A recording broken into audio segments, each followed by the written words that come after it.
E se o céu que você imagina for só a primeira página de um livro com 3 capítulos? A Bíblia não fala de um único céu. Ela descreve camadas, e cada uma revela uma dimensão diferente da realidade. O primeiro é o ar que nos envolve. Vento, aves, nuvens, o espaço do cotidiano onde respiramos, trabalhamos e atravessamos nossas pequenas batalhas. Um segundo céu se abre acima, o firmamento das estrelas, do sol e da lua. O palco que impressionou gerações e alimentou mitos, mas também onde se manifestam forças que o homem não domina. Finalmente, existe o terceiro céu, a morada de Deus, o trono onde o sagrado habita.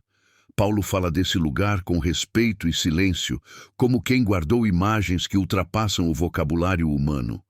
Distinguir essas camadas muda totalmente a leitura das Escrituras.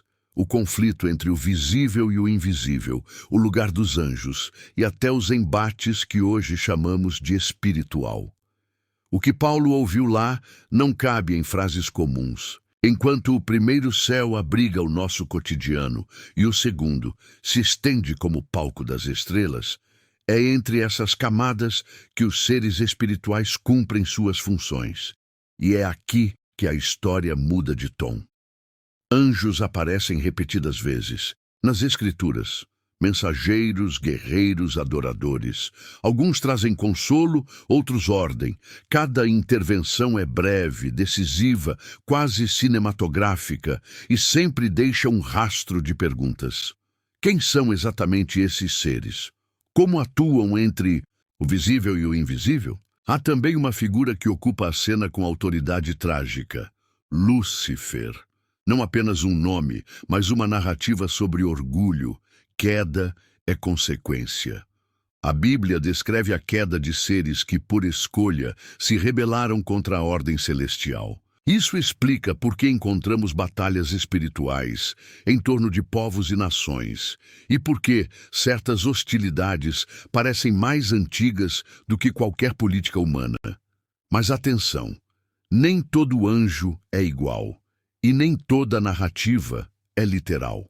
Alguns textos usam imagem, outros revelam hierarquias, querubins que guardam, serafins que adoram, anjos que executam. E no meio disso tudo, o terceiro céu permanece como mistério, onde Deus reina e onde, dizem alguns, residem verdades que ultrapassam nossa compreensão.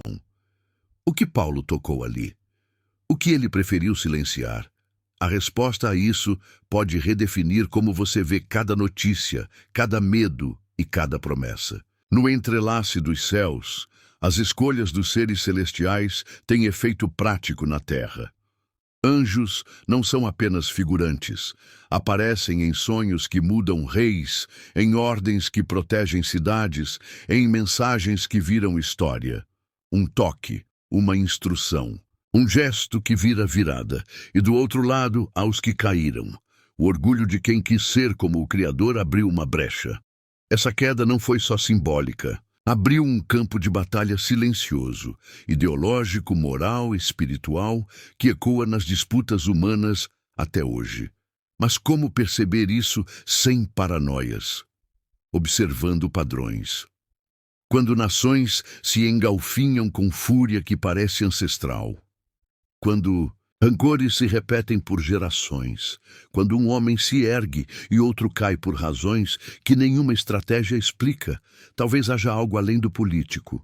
Nem tudo é mistério, muito é atitude humana com raízes espirituais. E aí vem a pergunta que corrói a paz de qualquer curioso. Se existe um plano maior, qual é o nosso papel nisso? Permanecer espectador? Agir com coragem? Ou buscar compreensão? Antes de responder, resta uma questão ainda mais incômoda. No terceiro céu, onde o sagrado habita, tudo ganha sentido e também responsabilidade.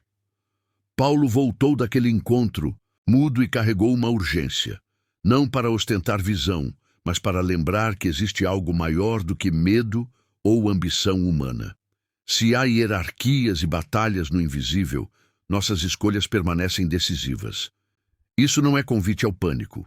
É chamado à lucidez. Viver com olhos fechados para essas camadas é continuar governado por forças que só alimentam confusão. Olhar com atenção não significa conspirar. Significa aprender a distinguir discurso de poder e verdade de ruído. Há práticas simples, oração com atenção, leitura que busca contexto, compassos de comunhão que testam mensagens antes de aceitá-las. A experiência de Paulo nos ensina uma postura, reverência sem medo, coragem sem espetáculo. E quanto a Lúcifer e aos que caíram, são advertências, lembretes de que orgulho e busca de poder sempre cobram preço. Mas também são avisos do que é possível reconquistar: humildade, serviço e integridade. No fim, a pergunta que fica é prática e inquietante. Diante desse teatro de céus, como você vai agir amanhã? Escolher a superfície ou escavar profundidade?